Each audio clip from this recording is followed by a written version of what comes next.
Hello guys, मेरा नाम है कुणाल और आज हम लोग करने वाले हैं WBJE का मोस्ट इंपॉर्टेंट क्वेश्चन सेशन। जो है हमारे पास सीरीज चल रहा है, उसका फोर्थ सेशन हम लोग आज करने वाले हैं।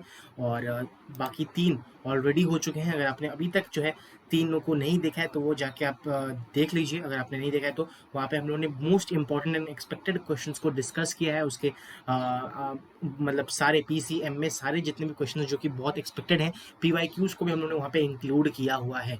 तो आज हम लोग उसका फोर्थ जो है सेशन करने वाले हैं, ठीक है। और अगर आपने, मैं बता दूं शुरू करने से पहले, अगर आपने अभी तक टेलीग्राम चैनल को ज्वाइन नहीं किया है तो अभी कर लीजिए। आपको लिंक जो है वो डिस्क्रिप्शन में मिल जाएगा, ठीक है। सेशन PDF भी आपको वहीं पे प्रोवाइडेड हुआ मिलेगा। अगर आपने ज्वाइन नहीं किया तो कर लीजिए, और लाइक नहीं किया है सेशन को अभी तक तो वो भी कर लीजिए, ठीक है। तो चलिए स्टार्ट करते हैं। सबसे पहले हमारे पास आज का जो है लेक्चर मैथ्स के साथ। मैथ्स में सबसे पहला जो क्वेश्चन आता है, if the tangent to the curve, हमारे पास tangent to the curve y square बराबर x cube at m square m cube is also normal to the curve at m square m cube, then value of m कितना होगा, ठीक है ना। अगर मैं देखूं, मैंने आपको बताया था, अगर आपने AOD में पता है कि हमारे पास कर्व दिया हुआ है, कोई कर्व जो है वो हमारे पास वाई स्क्वायर बराबर एक्स क्यूब दे दिया है, ठीक है, अच्छी बात है। जो हमारे पास डिवाई अपॉन डी एक्स होगा उसी वही हमारे पास स्लोप होने वाला है। किसका? टेंजेंट का स्लोप होने वाला है। डिवाई अपॉन डी एक्स अगर मैं निकालता हूँ, दैट इज बराबर होगा किसके, मतलब डिवाई अपॉन डी एक्स क्या होगा, 2y। अगर मैं निकालता हूँ डिवाई अपॉन डी एक्स चाहिए मेरे को, ठीक है ना। डिवाई अपॉन डी एक्स अगर मेरे को चाहिए तो क्या करेंगे हम लोग, सिंपल देखो, 2y d y upon d x बराबर हो जाएगा हमारे पास 3x स्क्वायर के। और यहाँ से मैं d y upon d x आसानी से निकाल सकता हूँ, डैट इज बराबर हो जाएगा किसके, 3x स्क्वायर अपॉन 2y के।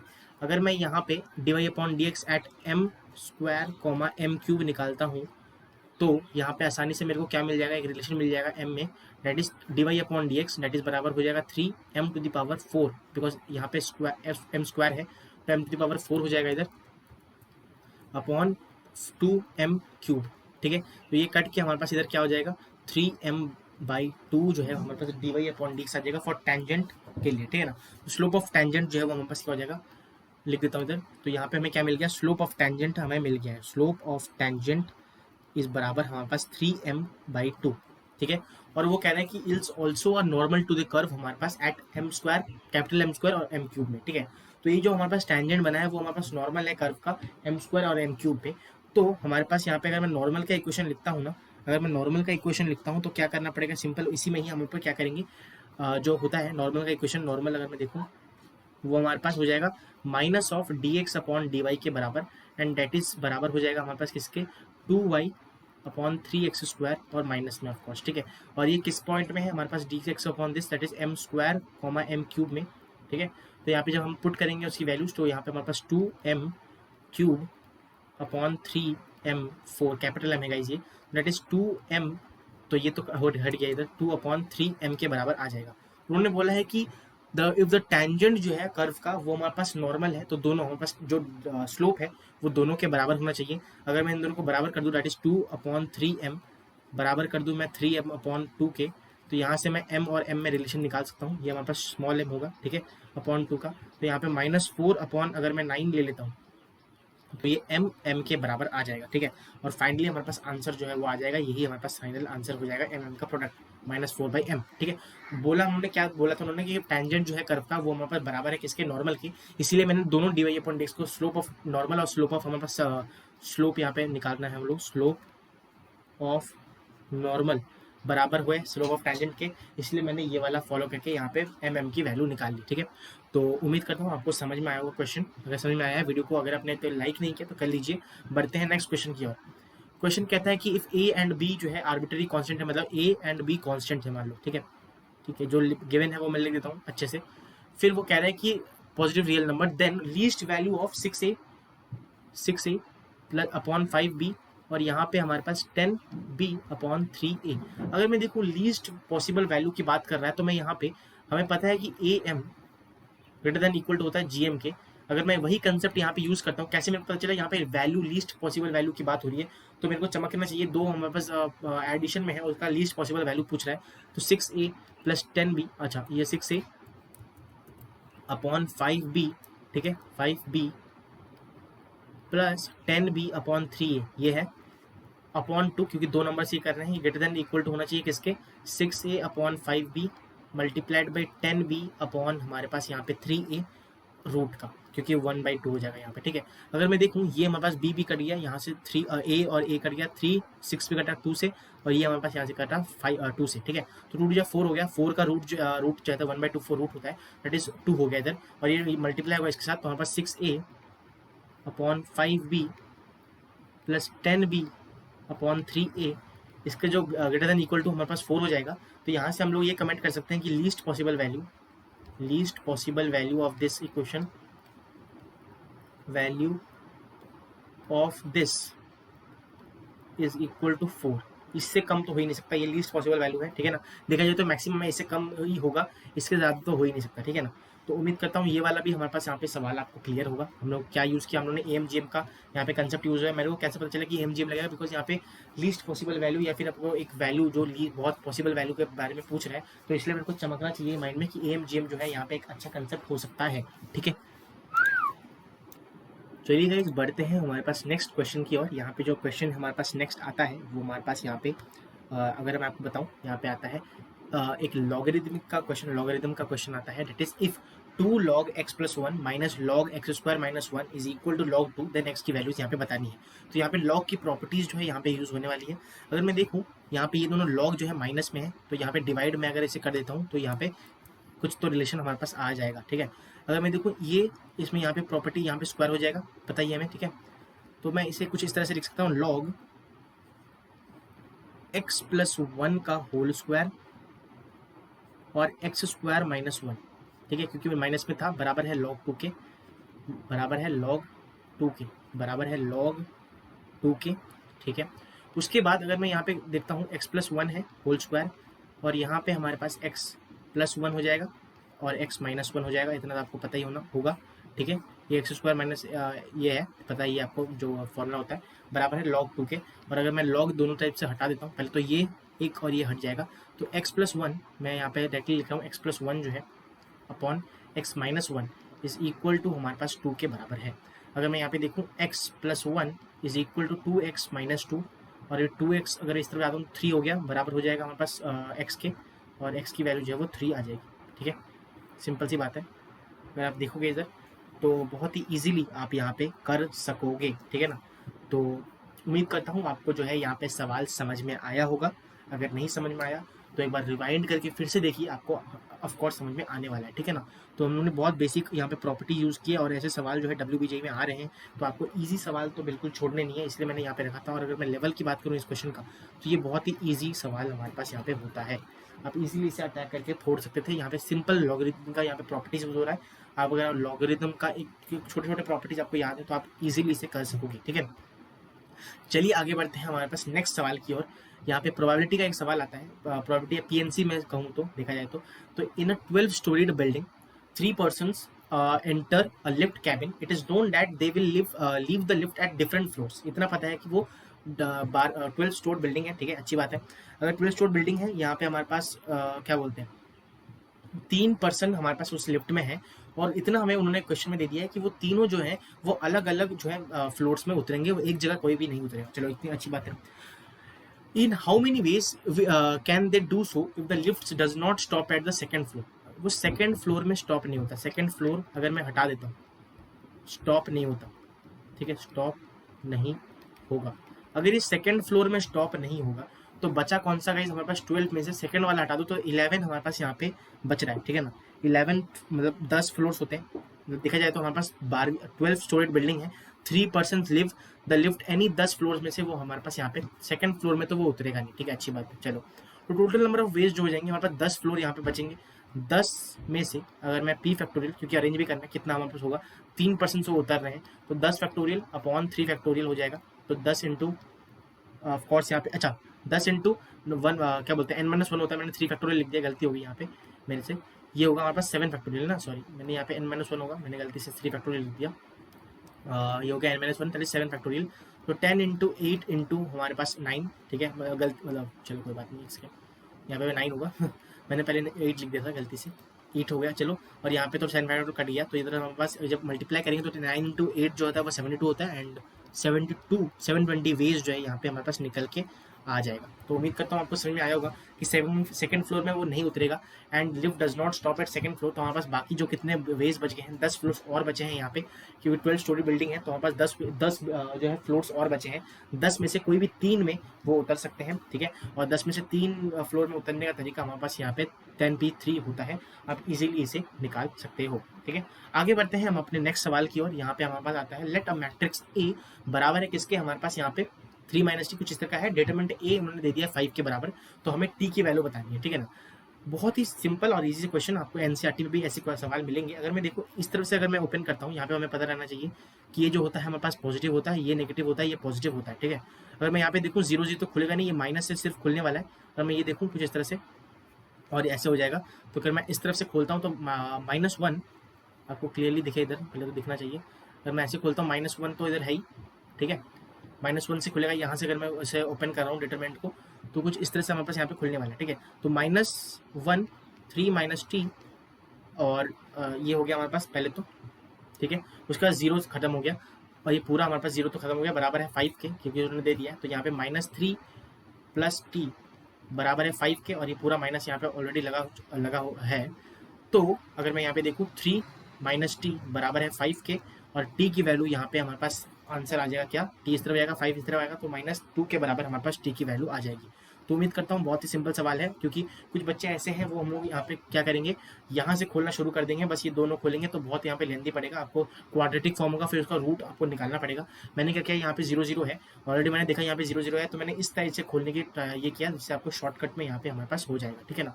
तो उम्मीद करता हूँ आपको ये समझ में आएगा क्वेश्चन। अगर समझ में आया है अभी तक तो लाइक कर दीजिएगा सेशन को, ठीक है।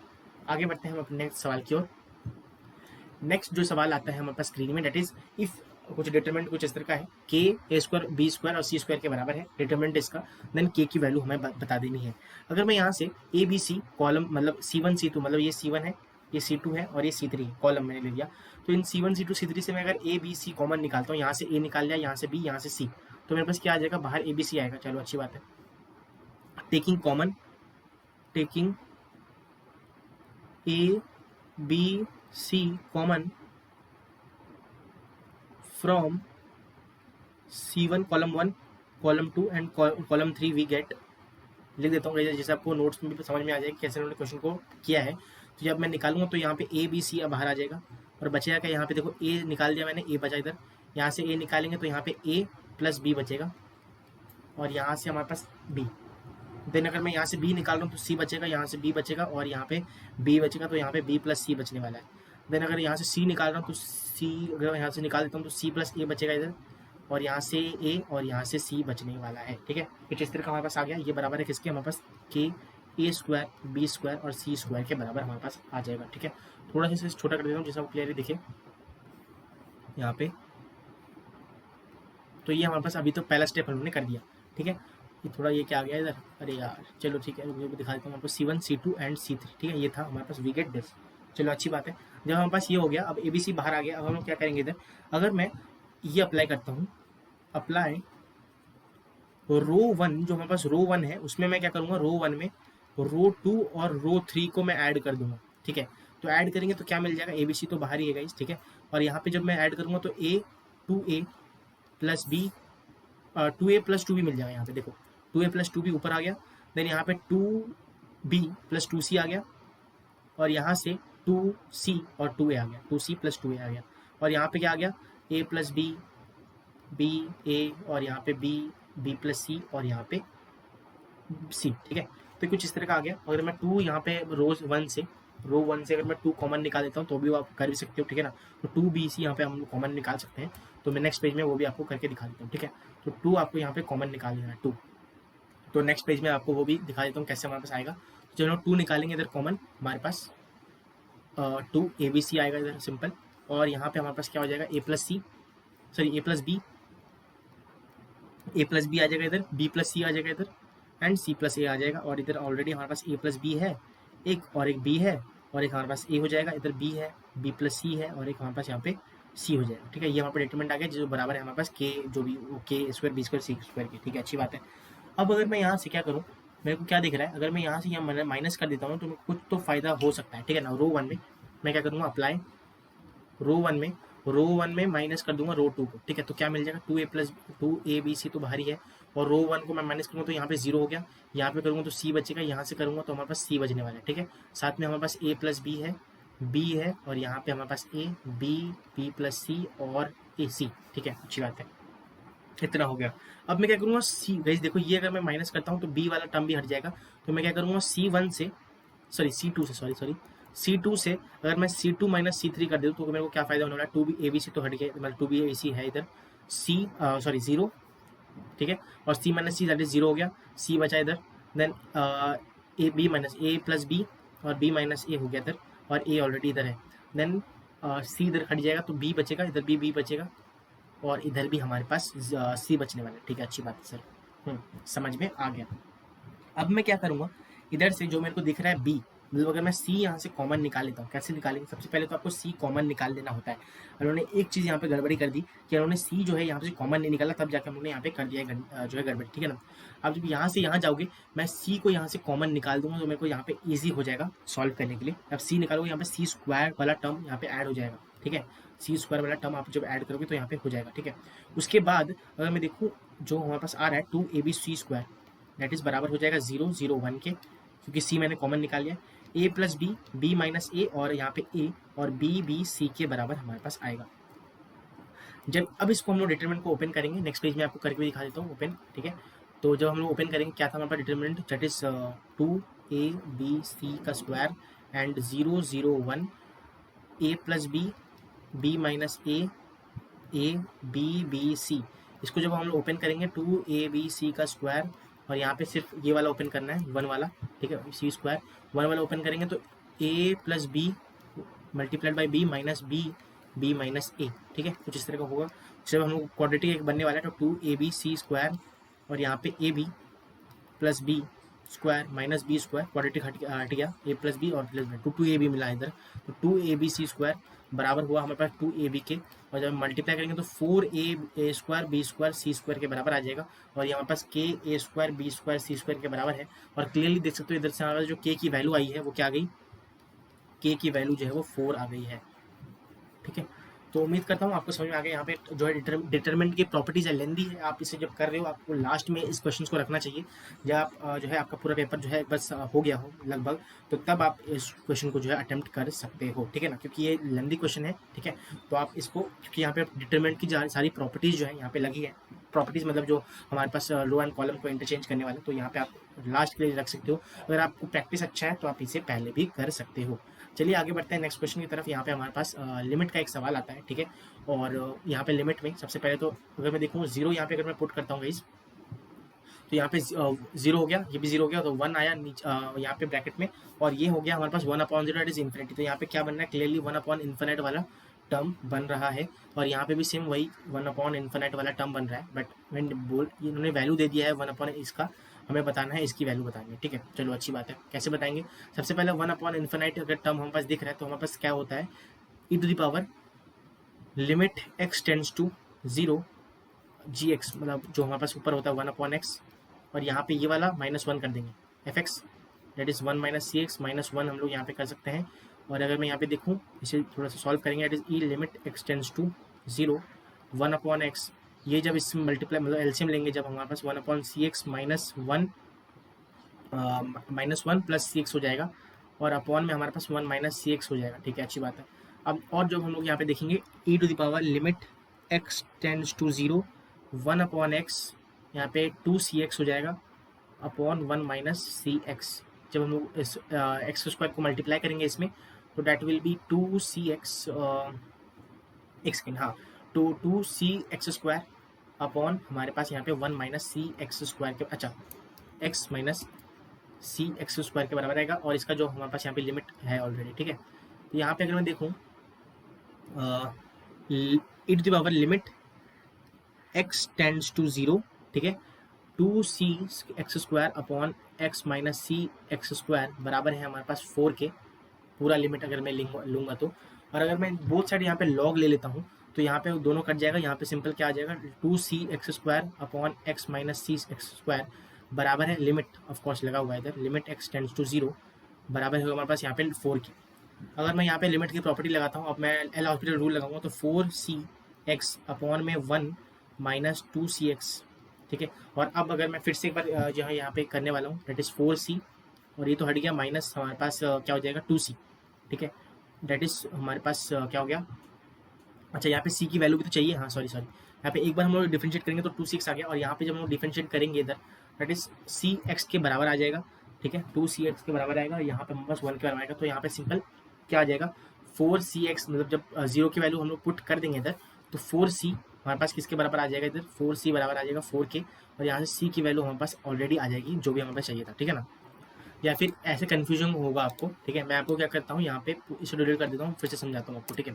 तो जो ई में आया हमारे पास, देखो ई टू दी पावर लिमिट में हमारे पास एक्स टेंड्स टू 0, ठीक है। और क्या था हमारे पास यहाँ पे 2cx था, 2cx था 1 माइनस, जो मतलब मल्टीप्लाई कर देते हैं सी एक्स स्क्वायर, और यहाँ पे हमारे पास एक्स, ये नीचे तो मल्टीप्लाई होगा नहीं ना, नीचे तो मल्टीप्लाई हमारे पास यहाँ पे सी एक्स ही रहेगा, नीचे जो है हमारे पास मल्टीप्लाई होगा। हमने यहाँ पे गलती क्या कर दी कि हम लोगों ने नीचे ऊपर दोनों या साइड मल्टीप्लाई हम लोगों ने कर दिया, तो यहाँ पे सी एक्स रहेगा, यहाँ पे जाके सी एक्स हो जाएगा हमारे पास, तो यहाँ पे एक्स माइनस सी एक्स स्क्वायर हो जाएगा, बराबर है हमारे पास 4 के, उन्होंने दे रखा है।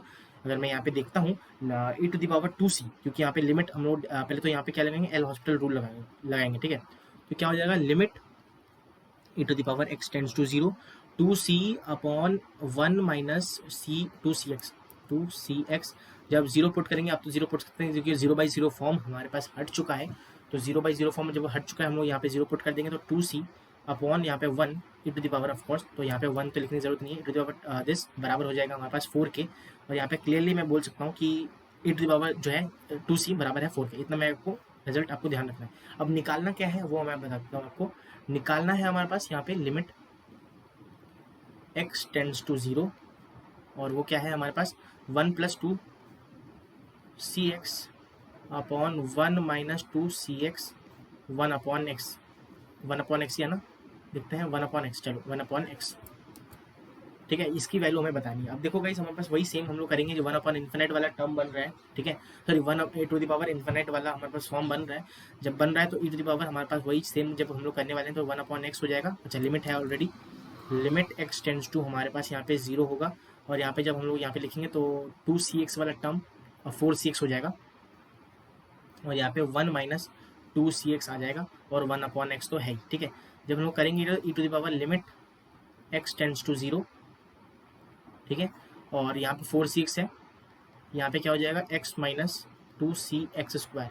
अब जो है हम लोग एल हॉस्पिटल रूल लगाएंगे तो 4c बचेगा, अपॉन में हमारे पास 1 माइनस ये 2c 4c से x हो गया, जब हम लोग इसे करेंगे तो 4c बचेगा, तो ई टू दी पावर 4c की वैल्यू हमें बतानी है। तो अगर मैं देखूँ इधर हमारे पास कौन सी किसकी वैल्यू पता है, that is e to the power 2c की वैल्यू पता है, तो मैं इसे ई टू दी पावर 2c का स्क्वायर लिख सकता हूँ, मैं लिख सकता हूँ कि नहीं, हाँ। तो इसकी वैल्यू जो है वो 4 है, और इसका पूरा का स्क्वायर डेट इज बराबर हो जाएगा हमारे पास 16 के बराबर, हमारे पास फाइनल आंसर आ जाएगा। तो जो हमें पूछा था, जो हमारे पास क्वेश्चन में पूछा था कि इसकी वैल्यू बता दूँ, डेट इज 16, ठीक है ना। तो उम्मीद करता हूँ आपको यहाँ पे समझ में आ गया क्वेश्चन। यहाँ पे हमारे पास लिमिट का लेंथी क्वेश्चन है, 2 मैंने लेंथी क्वेश्चन यहाँ पे रखे हैं। सबसे पहले उन्होंने डिटर्मिनेंट का लेंथी क्वेश्चन किया, उसके बाद हम लोगों ने यहाँ पे जो है एक लिमिट का अच्छा क्वेश्चन किया, और मैं बोलूँगा तो ये अच्छा ही एक क्वेश्चन हमारे पास होगा 1 टू द पावर इन्फिनिट वाला फॉर्म का, ठीक है। तो उम्मीद करता हूँ आपको दोनों क्वेश्चन समझ में आए होंगे, और अब हम लोग करने वाले हैं फिजिक्स के सवाल, ठीक है। तो गाइस चलिए हम लोग पहले शुरू करते हैं अपना फिजिक्स वाला सेक्शन। फिजिक्स में हम लोग कुछ क्वेश्चंस करेंगे, और उसके बाद हम लोग यहाँ पे केमिस्ट्री की ओर बढ़ जाएंगे, ठीक है। तो यहाँ पे सबसे पहला जो क्वेश्चन आता है हमारे पास फिजिक्स में आता है, for nuclear with mass number close to 119, कोई न्यूक्लियर हमारे पास है जिसका मास नंबर हमारे पास A1 मैंने मान लिया 119 है, और एक न्यूक्लियस है जिसका मास नंबर है A2 मैंने मान लिया, दैट इज 238 के बराबर। चलो अच्छी बात है। The binding energy per nucleon हमारे पास यहाँ पे BE अपॉन ए, अगर मैं A1 पकड़ता हूँ डेट इज 7.6 मेगा इलेक्ट्रोवोल्ट, और अगर मैं BE2 बाइंडिंग एनर्जी 2 अपॉन हमारे पास A2 डेट इज मतलब पर nucleon that is 8.6 mega electrovolt के बराबर उन्होंने दे रखा है।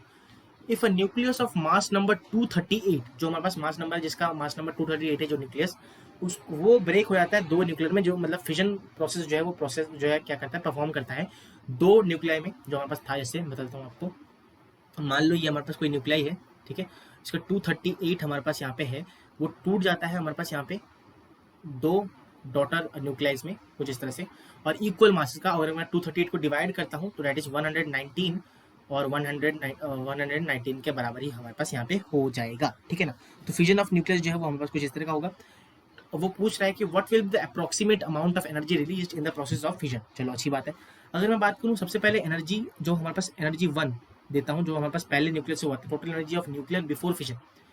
टोटल एनर्जी किसका, न्यूक्लियस का बिफोर फिजन की बात करता हूँ तो 238 मल्टीप्लाइड बाई 8.6 मेगा इलेक्ट्रोवोल्ट हो जाएगा।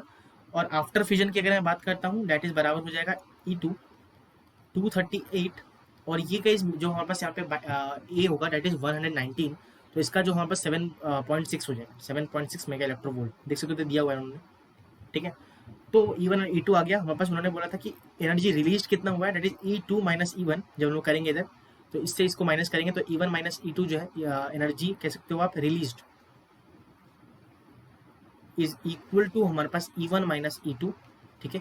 जहाँ इसको माइनस करेंगे that is 238 multiplied by 8.6 minus हमारे पास 238.7.6। जब हम इसे मल्टीप्लाई मतलब माइनस करके माइनस करेंगे तो मैं आंसर आपको लिख दे रहा हूँ दैट इज 238 मेगा इलेक्ट्रोवोल्ट के बराबर ही आ जाएगा आपका आंसर, ठीक है।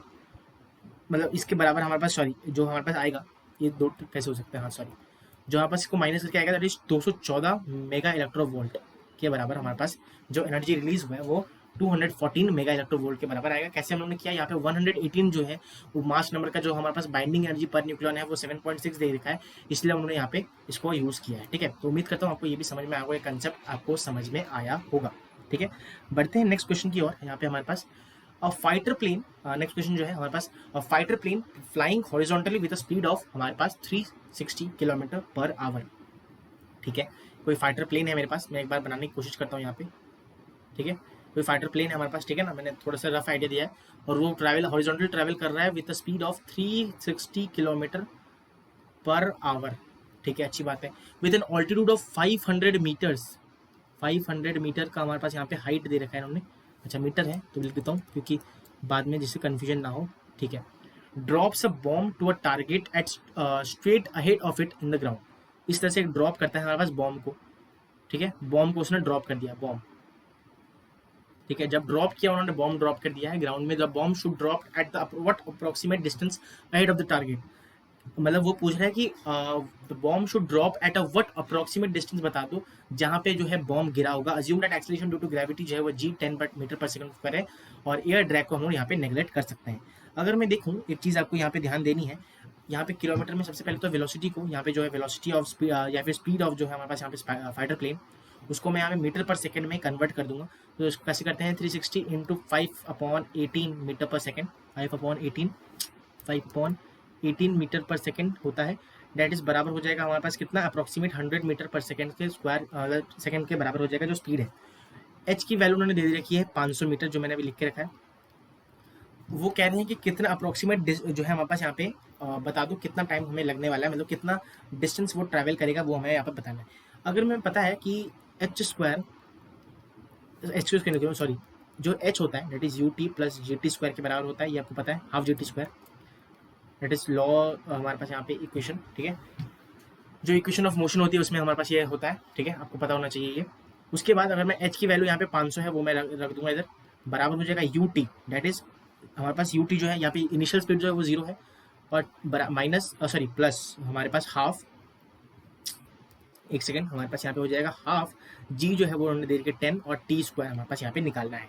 अगर मैं बात करूँ T स्क्वायर, तो यहाँ से हम जब कैलकुलेट करेंगे तो हमारे पास 100 के बराबर आएगा, तो उसका जो T स्क्वायर 100 के बराबर आएगा, और T की वैल्यू हमारे पास यहाँ पे 10 आ जाएगी। 10 सेकंड्स लगने वाला है जब हम लोग ड्रॉप करेंगे, 500 मीटर से जब ड्रॉप करेंगे तो उतना हमारे पास यहाँ पे लगने वाला है। तो bomb should drop at distance, कितना डिस्टेंस में वो ड्रॉप करेगा डिस्टेंस बताना है, तो हमें पता रहना चाहिए कि डिस्टेंस बराबर होता है स्पीड इंटू टाइम के, डिस्टेंस x मान लिया मैंने जहाँ पे वो ड्रॉप कर रहा है, तो वो होता है VT के बराबर। तो V जो है वो हमारे पास 100 है, और टाइम कितना लग रहा है 10 सेकेंड्स, दैट इज 1000 मीटर की डिस्टेंस में जो है हमारे पास यहाँ पे अप्रोक्सीमेट डिस्टेंस जो है वो 1000 है, जहाँ पे वो बॉम्ब जो है वो गिरने वाला है टारगेट के ऊपर। तो उम्मीद करता हूँ इसी से क्वेश्चन था, मीडियम आप कह रहे हो तो इजी से मीडियम हमारे पास सवाल है ये, ठीक है। अगर आपको बेसिक नॉलेज है laws of equation of motion का और काइनेमेटिक्स का, तो आप इजीली इसे कर सकोगे, ठीक है। तो ये सेकंड क्वेश्चन हमारे पास फिजिक्स का हो गया। बढ़ते हैं नेक्स्ट क्वेश्चन की तरफ। होप करता हूँ आपको ये क्वेश्चन जो है समझ में आया होगा, ठीक है ना। तो नेक्स्ट हमारे पास जो सवाल आता है वो आता है हमारे पास, a block of mass rest on a horizontal table of a coefficient of static friction mu. मेरे पास एक टेबल है, ठीक है, मेरे पास एक क्या है, टेबल है, एक सेकेंड, ठीक है, उस पर एक जो है ब्लॉक मास m रेस्ट कर रहा है with coefficient of static friction, हमारे पास म्यू एक स्टैटिक फ्रिक्शन है, मैं यहाँ पे स्टैटिक फ्रिक्शन जो है वो म्यू है, म्यू एस मान लिया मैंने, ठीक है। What minimum force must be applied on the block to drag it on a table. Guys ये एक रिजल्ट भी है बहुत ज़्यादा इंपॉर्टेंट, जो आप कोई कोचिंग वगैरह में आप पढ़ते हो तो एक क्वेश्चन नहीं, एक कंसेप्ट की तरह आपको समझाया जाता है, और ये बहुत रिजल्ट है जो कि आपको ध्यान रखना है, ठीक है ना। अगर मैं यहाँ पे फोर्स रिजॉल्व करूँ एक बार, तो कोई फॉर एग्जाम्पल यहाँ पे कोई फोर्स लग रहा है एफ, ठीक है ना, अगर इसमें रिजॉल्व करता हूँ तो यहाँ पे थीटा एंगल मान लो बन रहा है, तो यहाँ पे एफ कॉस थीटा हो जाएगा, और यहाँ पे ऑलरेडी मतलब ऑफकोर्स एफ साइन थीटा हमारे पास हो जाएगा। नीचे जो है हमारे पास एम जी लगने वाला है, और यहाँ पे ऊपर जो है हमारे पास यहाँ पे एम एन लगने वाला है, ठीक है। अगर मैं बात करूँ अकॉर्डिंग टू द डायग्राम, ठीक है, जो फ्रिक्शनल फोर्स लगने वाला है वो तो हमारे पास म्यू एन के बराबर हो जाएगा, ठीक है। और अगर मैं देखूँ एम जी जो है वो हमारे पास किसके बराबर है, एम जी जो है वो N plus F sine theta के बराबर हो जाएगा, एफ साइन थीटा के बराबर हो जाएगा। अगर मैं बात करूँ नॉर्मल रिएक्शन की, डेट इज बराबर हो जाएगा F sine theta minus m g के, ठीक है, गॉट इट, अच्छा ठीक है। और अगर मैं यहाँ पे देखूँ F and F cos theta जो है गाइस वो हमारे पास किसके बराबर है, एम एफ कॉस थीटा जो है वो म्यू एन के बराबर होना चाहिए। एन की वैल्यू जो हम लोग यहाँ पे पुट कर देंगे, दैट इज बराबर F cos theta is equal to mu, N की वैल्यू हम लोग यहाँ पे पुट कर देंगे F sine theta minus m g, ठीक है। अब क्या करेंगे, इधर एफ कॉस थीटा हमें चाहिए क्या, हमारे पास फोर्स मिनिमम फोर्स चाहिए, यहाँ पे फोर्स जो निकल के आ जाता है ना, जब हम लोग यहाँ पे सॉल्व करेंगे इसे, जब ओपन करके यहाँ पे सॉल्व करने वाले हैं, तो यहाँ पे म्यू एम जी जो फोर्स आएगा that is mu m g cos theta plus mu sine theta के बराबर हमारे पास आ जाएगा, ठीक है सर। फोर्स तो आ गया, पर वो सर क्वेश्चन में तो मिनिमम फोर्स पूछ रहा है। हाँ निकाल देंगे, निकाल देंगे, क्यों नहीं निकालेंगे, निकालेंगे। मिनिमम फोर्स कैसे निकालेंगे बताओ। जैसे अगर मैं बात करूँ मिनिमम फॉर, यहाँ पे for F minimum force to be minimum, हमारे पास क्या करना पड़ेगा, ये जो डिनोमिनेटर है उसे कम होना पड़ेगा, तब जाके, सॉरी ज़्यादा होना पड़ेगा, मैक्सिमम वैल्यू होना चाहिए, तब जाके ये हमारे पास मिनिमम होगा। तो अगर मैं बात करूँ कॉस थीटा का प्लस म्यू साइन थीटा का, ठीक है, ये हमारे पास जो है मैक्सिमम होना चाहिए, तभी जाके हमारे पास ये क्या कर सकते हैं, इधर हम लोग मैक्सिमम होना चाहिए तभी जाके हमारे पास ये पॉसिबल है। तो अगर मैं इसका डबल डिफ मतलब मैक्सिमम निकालूंगा, सबसे पहले कहाँ पे मैक्सिमा हो रहा है इस चीज़ का, तो ये हमारे पास क्या हो जाएगा, माइनस साइन थीटा हो जाएगा प्लस म्यू कॉस थीटा के बराबर बराबर है हमारे पास जीरो के पुट करेंगे, जिससे हमारे पास वो क्रिटिकल पॉइंट्स मिल जाए जहाँ पे वो हमारे पास मैक्सिमम वैल्यू देगा, ठीक है। तो हमारे पास वैल्यू क्या आ गई, अगर मैं देखूँ इधर टैन थीटा जो है हमारे पास, अगर मैं देखूँ इधर टैन थीटा जो है वो हमारे पास म्यू के बराबर आ जाएगी। अगर मैं यहाँ पे सॉल्व करता हूँ कैसे, हमारे पास क्या आया था, माइनस साइन थीटा जो है था प्लस म्यू कॉस थीटा बराबर है जीरो के। अगर मैं इस तरफ ले जाता हूँ तो म्यू कॉस थीटा जो है वो हमारे पास साइन थीटा के बराबर हो जाएगा, और तो म्यू जो है वो टैन थीटा के बराबर हमारे पास आ जाएगा। म्यू को टैन थीटा के बराबर हमारे पास यहाँ पे होना पड़ेगा, ठीक है, अच्छी बात है। अब साइन थीटा टैन थीटा तो हो गया, अब साइन थीटा कैसे निकालेंगे, साइन थीटा यहाँ से हम लोग पता ही आपको ट्रायंगल का, अगर मैं देखता हूँ टैन थीटा उन्होंने बोल दिया है म्यू के बराबर है, तो टैन थीटा मतलब हमारे पास म्यू अपॉन ये होता है परपेंडिकुलर दैट इज दिस, और ये होता है 1, तो ये हमारे पास 1 अपॉन 1 प्लस म्यू स्क्वायर के बराबर हो जाएगा। ये आपको पता रहना चाहिए, बेसिक हमारे पास ट्रिग्नोमेट्री है, ट्रिग्नोमेट्री का बेस, ठीक है। तो साइन थीटा अगर मेरे को लिखना है that is mu upon 1 plus mu square का रूट, और अगर मैं यहाँ पे कॉस थीटा लिखना चाहूँ तो दैट इज बराबर हो जाएगा हमारे पास किसके, म्यू 1 म्यू तो नहीं, यहाँ पे हमारे पास सॉरी उल्टा हो जाएगा, यहाँ पे 1 प्लस म्यू स्क्वायर का रूट अपॉन में 1, ठीक है, ठीक है, गॉट इट, चलो ठीक है। अच्छा कॉस यहाँ पे उल्टा हो जाएगा, सॉरी यहाँ पे हमारे पास क्या हो जाएगा, सिंपल साइन थीटा अगर मैं लिखता हूँ तो ये हो गया, और हमारे पास सेकंड में कॉस थीटा लिखता हूँ तो that is 1 upon 1 plus mu का स्क्वायर का रूट, ठीक है, गॉट इट, ओके। अब एफ मिनिमम में आते हैं हम वापस से, एफ मिनिमम निकालना था हमारे पास, टारगेट तो वही था। तो अगर मैं एफ मिनिमम की बात करता हूँ इधर, दैट इज बराबर हो जाएगा हमारे पास म्यू एम जी के, और जो है साइन थीटा और जिसका हमारे पास यहाँ पे पुट कर देंगे 1 प्लस यहाँ पे 1 plus mu square plus mu square, क्योंकि म्यू ऑलरेडी था, और यहाँ पे हमारे पास 1 प्लस म्यू स्क्वायर, ठीक है ना। अब क्या करेंगे, जब हम लोग इसे सॉल्व करेंगे तो म्यू एम जी एल्सियम वगैरह लोगे, कट कुटा के हमारे पास क्या आ जाएगा, that is 1 plus mu square के बराबर आएगा। और यहाँ से आप कह सकते हो कि जो एफ मिनिमम है वो इसके बराबर हमारे पास आ जाएगा। ये एक रिजल्ट भी है, आपको ये रिजल्ट ध्यान रखना है कि कोई भी हमारे पास ब्लॉक है उसमें यहाँ पे रिजल्ट की तरह लिख भी देता हूँ, रिजल्ट कोई भी मेरे पास ब्लॉक है उसमें जो मिनिमम फ्रिक्शन फोर्स अगर रेस्ट में है और उसमें फ्रिक्शनल फोर्स जो है यहाँ पे लगेगा वो क्या होता है, that is mu m g 1 plus mu square का रूट। ठीक है, तो ये एक बहुत ही इंपॉर्टेंट रिजल्ट है जो कि आपको यहाँ पे ध्यान रखना है। ठीक है,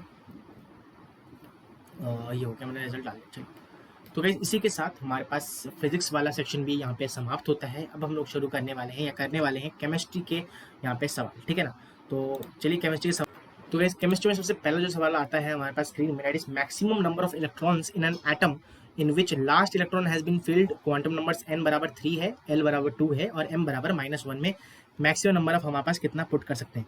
अगर मैं बात को उन्होंने दे रखा है यहाँ पे, अगर मैं n बराबर 3 पुट करता हूँ, n बराबर 3 है, l बराबर 2 है और m बराबर हमारे पास -1 दे रखा है। चलो अच्छी बात है।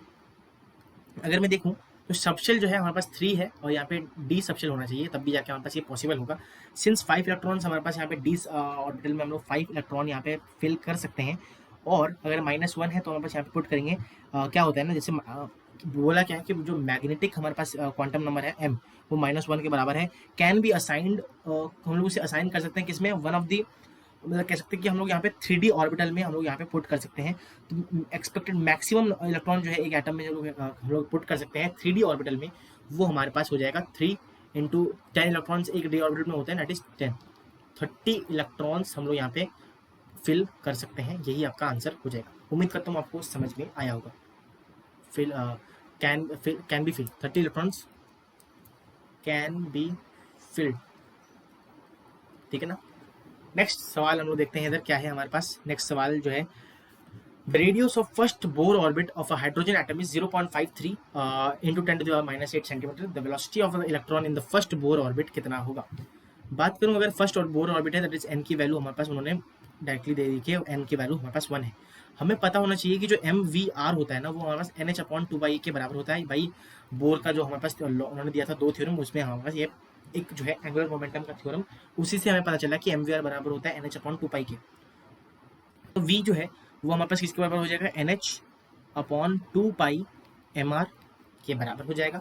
और हमारे पास ये पता होना चाहिए कि जो NH है, N तो हमारे पास 1 हो गया, H की वैल्यू हमें सबको पता है 6.626 इंटू 10⁻17 ठीक है, डिवाइडेड बाई हमारे पास 2 इंटू 3.14 इंटू m की वैल्यू जो है mass of 1 electron that is 9.1 into 10⁻30 sorry, into जो हमारे पास रेडियस दे रखी है उन्होंने 0.53 इंटू 10⁻8।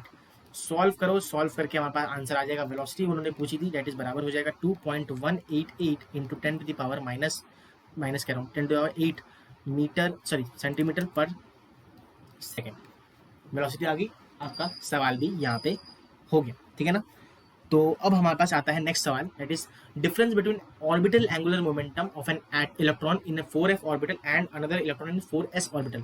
बात करो अगर ऑर्बिटल एंगुलर मोमेंटम की, orbital angular momentum OAM formula क्या होता है, दैट इज रूट के अंदर l प्लस 1 बराबर होता है किसके, बराबर नहीं, h/2 के, ये इसके बराबर, मतलब ऑर्बिटल एंगुलर मोमेंटम जो है वो l प्लस 1 रूट के अंदर h/2 के बराबर होता है।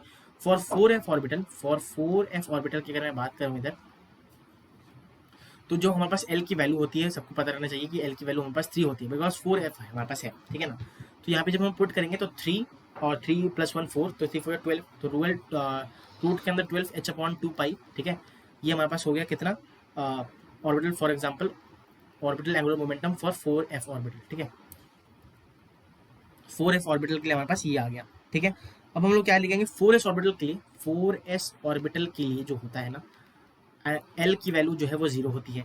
ठीक है, l की वैल्यू जो है वो हमारे पास 0 होती है, तो ऑर्बिटल एंगुलर मोमेंटम भी हमारे पास इस केस में 0 हो जाएगा। उन्होंने पूछी थी डिफरेंस बता दो, डिफरेंस कितना होता है, दैट इज डिफरेंस बता दो, मतलब इसका और इसका डिफरेंस जब बताएंगे तो 12h/2 minus 0 basically is equal to दे रहा हूँ, बराबर हो जाएगा हमारे पास कितना। अगर मैं देखो 12 जो है वो मैं लिख सकता हूँ इधर 4 3 जा, ठीक है, तो 4 आएगा, 2 कट जाएगा इधर से, तो √3 बचेगा सिर्फ, √3h/2 हमारे पास आंसर आ जाएगा। सॉरी 2 इधर आएगा ना, सॉरी, हाँ ठीक है ठीक है ठीक है। तो हमारे पास इधर आंसर जो आ जाएगा, इधर सिंपल आंसर जो है वो हमारे पास कुछ इस तरह से आ जाएगा। ठीक है ना। और जो डिफरेंस पूछते हैं ना, डिफरेंस मतलब delta O A M orbital angular momentum कुछ इस तरह का हमारे पास आ जाएगा। तो अब गाइस इसी के साथ हमारे पास जो है सेशन आज का भी समाप्त होता है। उम्मीद करता हूँ आपको पूरा सेशन जो है समझ में आया होगा।